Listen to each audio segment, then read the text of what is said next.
is this fellow Plantagenet Palliser, who is a character very much like Karenin, a bureaucrat. He can feel but not express feelings, just like Karenin. A bureaucrat to his fingertips. He's a politician. Eventually, in Book 5, he rises to be prime minister of England. And he worries, the issues that he worries about are whether, the penny at that time in England, which was bought quite a bit, had 4 farthings in it. 4 things, like quarters, right? So the lowest level of currency was a quarter of a penny. And Palliser wants to approach a decimal currency by making 5 farthings in the penny, but he wonders if you can still call them farthings if there are 5 of them. This is, Trollope is having his little joke about the mind that would worry about things like this. Well, he is married to this wonderful, attractive, vivacious young woman, Lady Glencora, who's really the heroine of the books in the series. And she is dissatisfied with him. She's thinking of having an affair with an old flame. And they're going along not terribly well until you get a chapter called The Pallisers at Breakfast, where he tries to have a speech sort of like Karenin's, and you get to this moment where I love you, a direct, sincere comment. And Lady Glencora reacts the way Anna at first reacts. She's moved. She loses all her disguises. And then she decides, no, she really does love him and she's going to stay with him. Exactly the opposite of what Anna does here. First she has the same reaction, but then she talks herself out of it. Could he love if he hadn't heard the word? Okay, so the novel's gone completely parallel up to this point, the novel that Anna was reading. And yet, this is where they depart. It's a choice that Anna is making, you see. She's going to say, well, she had no choice, but this is clearly a choice.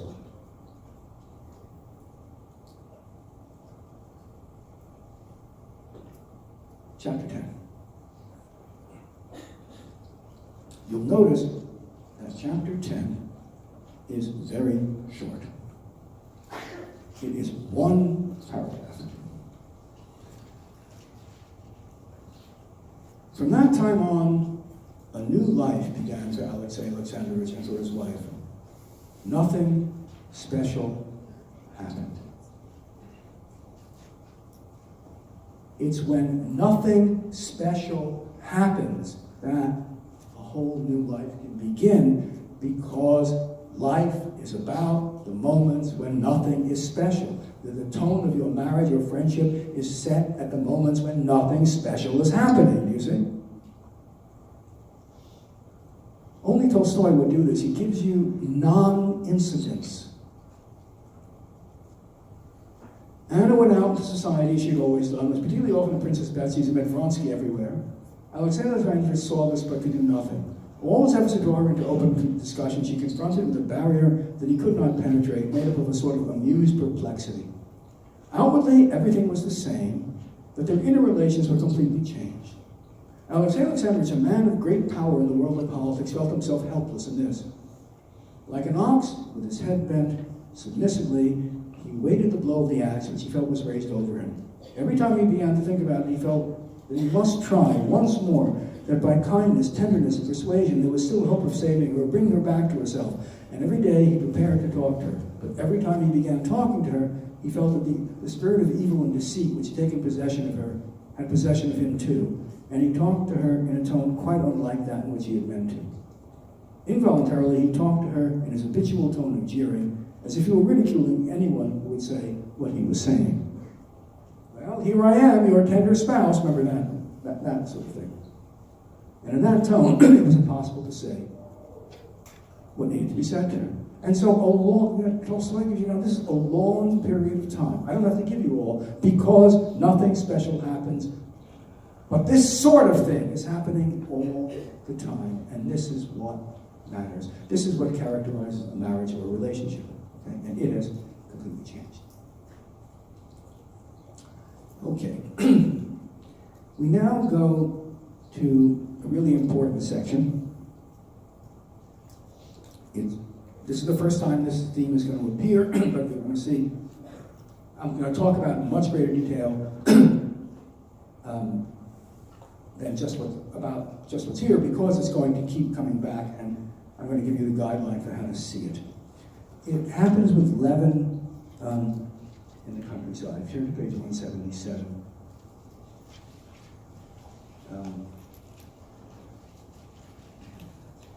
Here's what's going on. Leaven is a reformer. He wants to make agriculture more productive. Russian agriculture is not productive. He wants to introduce all sorts of more scientific techniques that have been developed in Western Europe, especially England. New fertilizers, new machines, a new threshing machine, a new way of, a new kind of seed, new ways of preparing the seed, new ways of sowing the seeds and timing things. And if he can do this, he thinks, he will make agriculture more productive, and the peasants, who will have their share, these are not serfs anymore, they're free peasants, right? They will be better off too. But he finds, as Tolstoy himself found, and once his friend Sviarsky finds out, basically all the landowners, the liberal landowners trying to do reform find, and it doesn't work. He can never get it to work. Why? Well, here's one of the passages. Okay, this is on page 177. The wagons were to begin carrying manure earlier, so as to get everything done before the early mowing, and the plowing of the further land to go on without a break, so as to let it ripen lying fallow, and the mowing to be done by hired labor, not on half profits. You don't have to know what all these changes are. If you knew agriculture, you would know. The bailiff listened attentively. The bailiff is the guy who you hire to actually implement everything, to run everything. And obviously made an effort to approve his employer's project. But still he had that look that Levin knew so well that always irritated him. A look of hopelessness and despondency. That look said, that's very well, but as God wills. You want to reform, the way your business does business. You want to change the way all Northwestern students talk to each other. And it's going to be a wonderful plan. And somebody listening to you said, well, I hope it works. Because it's running against everything that, it's not possible. You know it for practice, right? That's what he means by that's all very well, but it's God wills. I mean, that's his expression. Nothing mortified Levin so much as that tone. But it was a tone common to all the bailiffs he'd had. So it's not just his bailiff, right? They'd all taken up that attitude towards his plans. And so now, he was not angered, but mortified, and felt all the more roused to struggle against this, as it seemed, elemental force, you underline that phrase, continually raged against him, for which he could find no other expression but as God wills. What is this elemental force? And here I have to digress. I'll first say that Tolstoy means this as in a broader sense. You don't have to care about agriculture to understand this passage. It's a passage about all reform and what makes reforms work and what makes them fail. And if you're honest and go back to the history of reforms, almost all of them fail. I remember all the ones, from when Lyndon Johnson was president. The various reforms were supposed to fight the high crime rate. The crime rate went up, and they proclaimed them a success because they waited to see what effect it did have, and then claimed that was the purpose. Most reforms do not work. The reformers never admit it, lest they give aid and comfort to their enemies. Some of them even backfire. They cause positive harm. They increase poverty when they're supposed to decrease. And the way you can tell whether somebody really cares about the purpose of reform, let's say reducing poverty, is whether they examine the effects of the reform. Because if you really want to cure poverty, you want to find out if this reform actually did, and you want honest data. If you don't look for it, it means, no matter what you tell yourself and others, you really do not care. Anything you really care about. This is my method of studying for the chemistry exam, but I flunked. Well, I'm going to ignore that and go on studying this way. Anything you care about, you see whether your method works. If you don't, it's because you are proposing and supporting those reforms for some other reason, like the fact that everybody in your social circle supports them. All the good guys feel this way, and only the bad guys feel any other way, for social reasons. If you do not examine, this is Tolstoy's point, the actual effects of your measures, that's fine as long as you can tell yourself honestly you really don't give a damn about poverty or whatever the purpose of reforms are. What matters to you is social acceptance. This is very difficult to understand for most people to hear because they don't want to see if their reforms work because, well, nobody else is. And who knows, they might find out they don't, and then they'd have to do something, say so, and then your friends who don't think otherwise would look down on you. But that's fine as long as you know that that's what you're doing. But don't tell yourself that you actually care about the purpose of reform. Now we're going to meet people like that. That's Levin Svienkin, you're going to see later, Sviatsky, who's exactly that type. But Levin really does care. He does want to find out why his reforms fail, precisely because he wants to find what will succeed.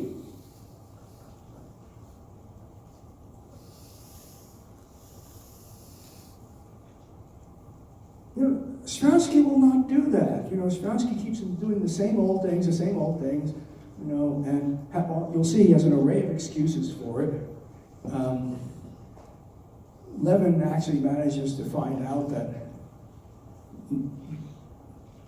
that Stransky has hired a German accountant who has, looked through whom he expects to say how much, his reforms are helping, and the accountant actually finds out that the return on capital was negative. They've actually reduced the productivity of his estate, which Stransky precisely ignores.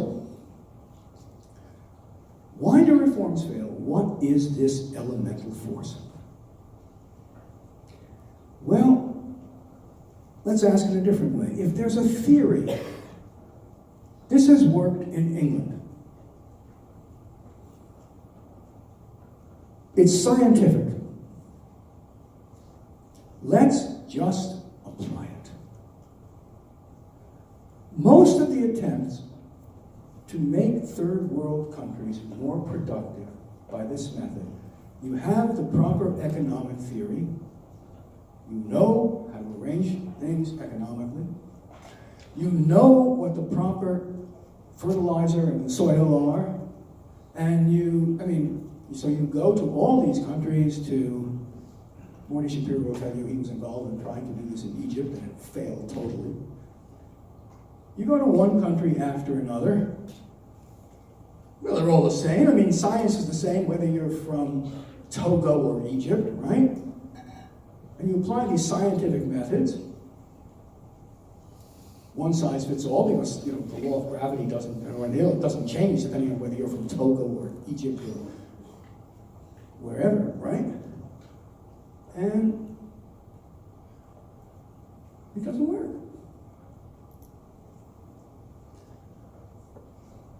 Why do those top-down plans fail?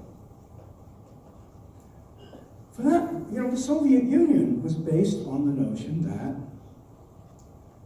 they were going to be economically far more productive than capitalist countries. Because in capitalist countries, it was chaos. Everybody did what they wanted to do to produce whatever profit they could, whatever they thought was best. And some of them were blithering idiots. And at any rate, there was no coordination. And so a lot of effort would be wasted. Whereas we have economic science. They thought Marxism was one. And we're going to plan everything from the top down. And so you had 5-year plans planning everything in the economy. If you've had microeconomics, you'll realize why this is a bad idea. But it was thought that this is the model of top-down reform. And I first really began to think about this and what Tolstoy had in mind when, many years ago, when I was still teaching at the University of Pennsylvania, I met one of the wisest people I've ever met in my life. He was a Russian emigre, an economist, who had been on this commission, the top planning commission, of a handful of people, 8, 9 people, responsible for planning the entire Soviet economy. And he said things to me like this. The job of my committee that I headed was to set the price of every good in the Soviet Union. They're going to set the price scientifically. He said, well, there was one year when my committee set the price of 300,000 items. And I was thinking, how many prices per day is that for each person? How do you do? And he said, and do you know how many parts go into one battleship? He said, 6 million. It can't be done. It can't be done. Complexity is too great. Or he would illustrate it this way. He had a parable. The parable went like this. Evolution has designed amazingly complex structures. Just think of your liver. No engineer can design a liver. But there's one thing it has never done. It has never designed a quadruped with wheels. Now, we all know the advantage of wheels. I mean, if I wanted to, go overland from here to San Francisco, wheels would be a lot better than legs, right? I would take my car, right? I wouldn't try to walk it. We all know the advantage of wheels. Wheels are a lot simpler to design than livers. Why then has evolution never designed a quadruped with wheels? Why do they all have legs? And there's a deep reason for this. The short form of this reason is because the world isn't paved. Imagine it this way. You are a wheeled antelope. You're rolling peacefully along, and then you see a cheetah hiding in the bush. But you're not worried. You are much faster. You roll off and leave the cheetah in the dust, and then you're rolling, and all of a sudden, you're in the woods, and there's a tree that's fallen right in front of you, and you're trapped. You can't get over it, because the wheels can't get over the tree. And then the cheetah comes and eats you.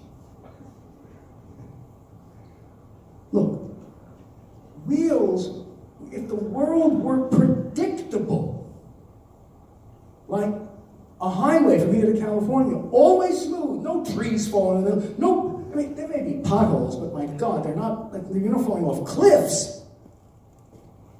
You can go 60 miles an hour, around a bend and be confident it's going to be a road on the other side, right? The world on a highway is designed to be predictable, and of course, it has to be constantly repaired, because the natural state of the world is not predictable. It's messy. The fact that we have legs rather than wheels testifies to the fact that our environment is unpredictable. Events are contingent. They happen unexpectedly. This is why you cannot be over-specialized for a predictable world. Legs are a lot worse on a highway, but they are much more flexible. They can walk over a tree. They can do many things that wheels can't. They are flexible and adaptable. And nature favors that, and the fact it favors is because the world is not predictable. It's a mess.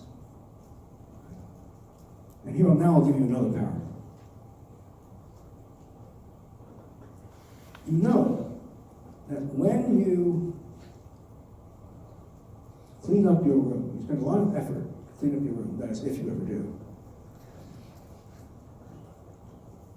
And if you don't pay any attention to it, it won't be long, let's say a few days' time, before it's a mess again, right? But it never seems to happen the other way. If you pay no attention to a messy room, it never neatifies. Have you ever noticed that?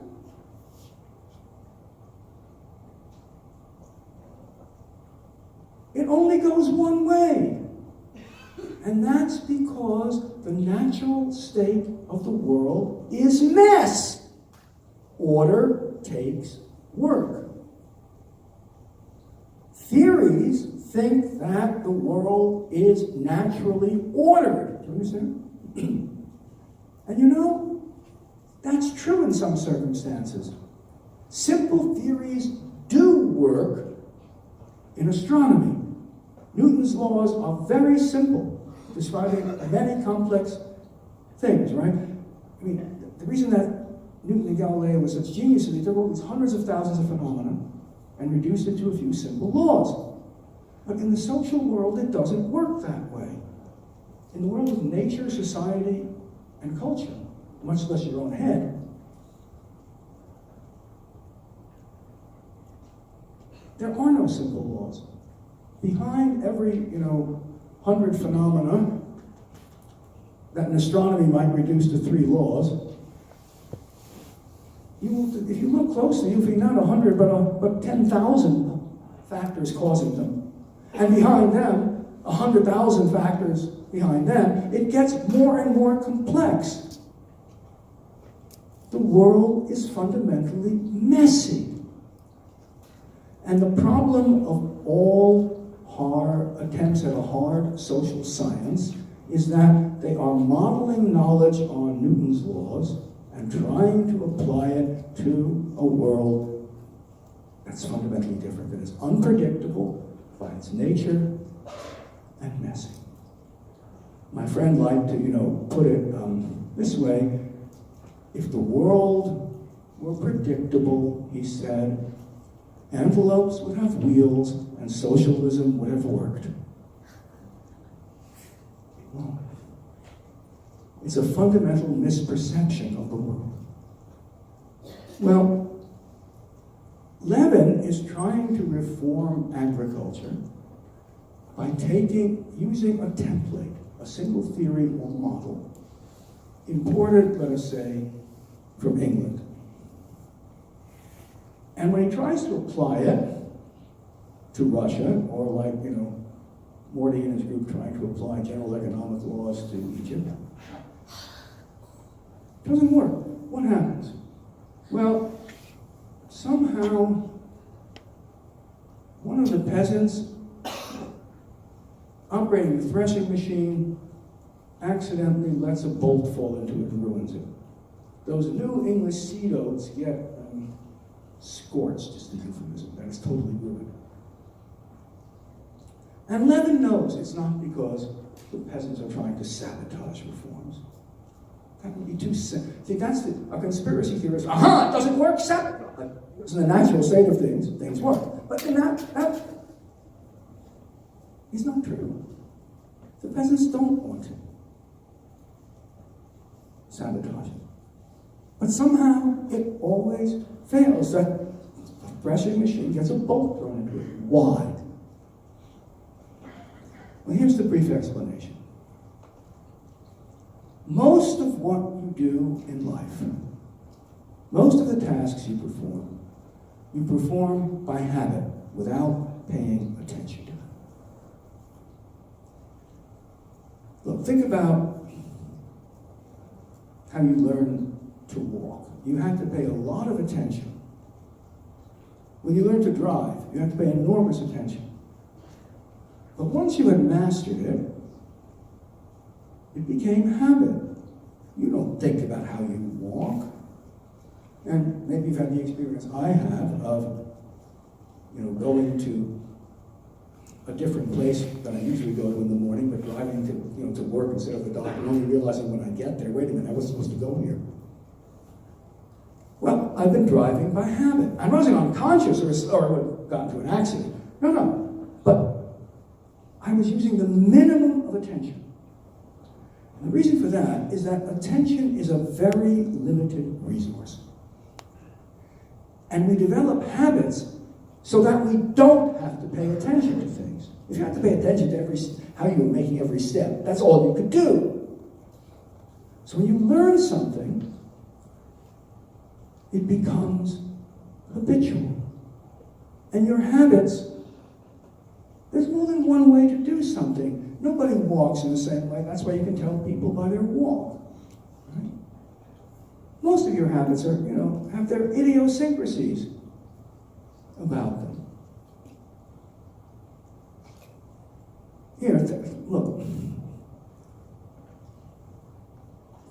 Try to hold your hand out. You can't hold it perfectly steady. Right? That's why, old cameras have to have tripods to hold, perfectly steady for a very fast picture. You may not know this, but your feet also have a little tremor built into them. And your eyes are always darting back. They're all the same phenomena. The world is filled with the unexpected. And if you could totally focus on one thing,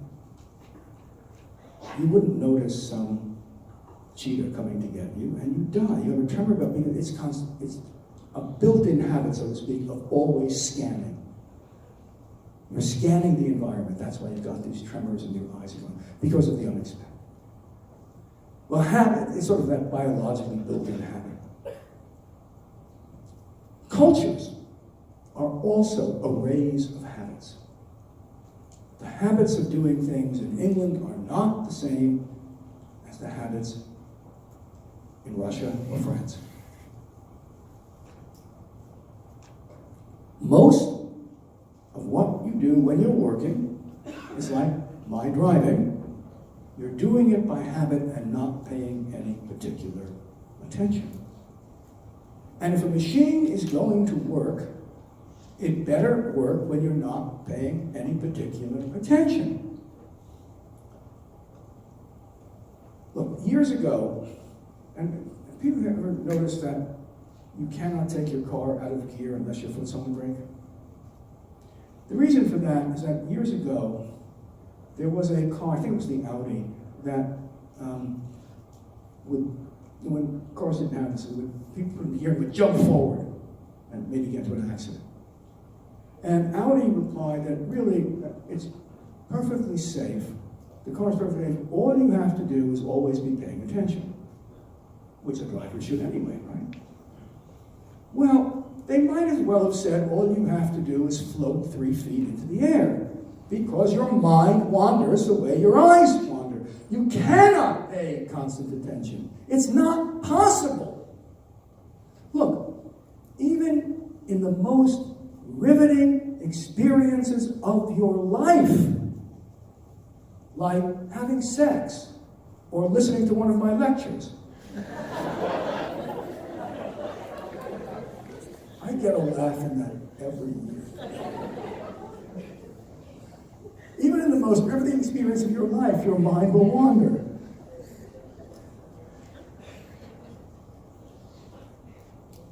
These machines that Levin imports were tested on English workers, English farmers.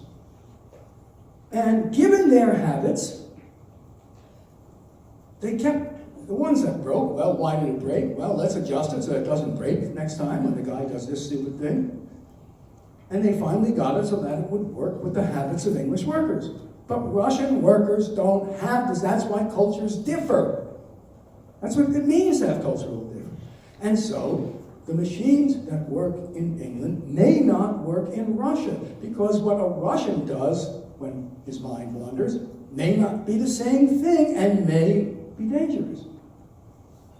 The sum total, if you try to do something that runs against the sum total of habits of a culture or of an individual, you try yourself to okay, what I am going to do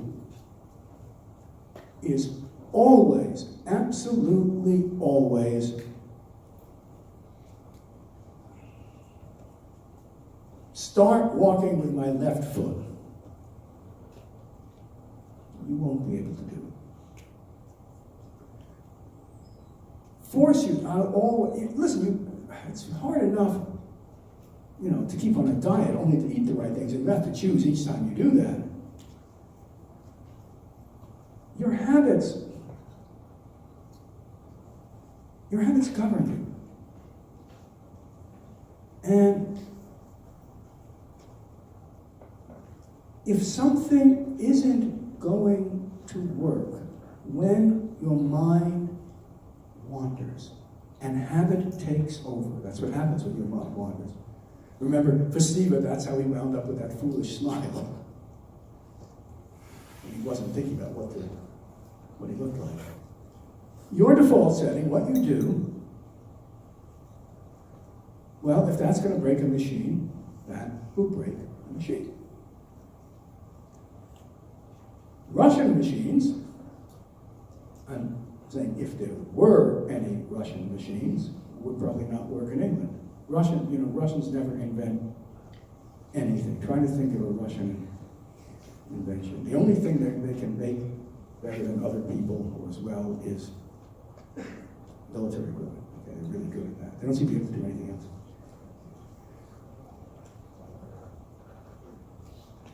The same is true with all reforms.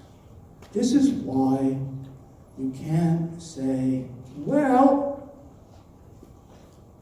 democracy works well in America, let's just import it to Iraq. We'll create the same institutions.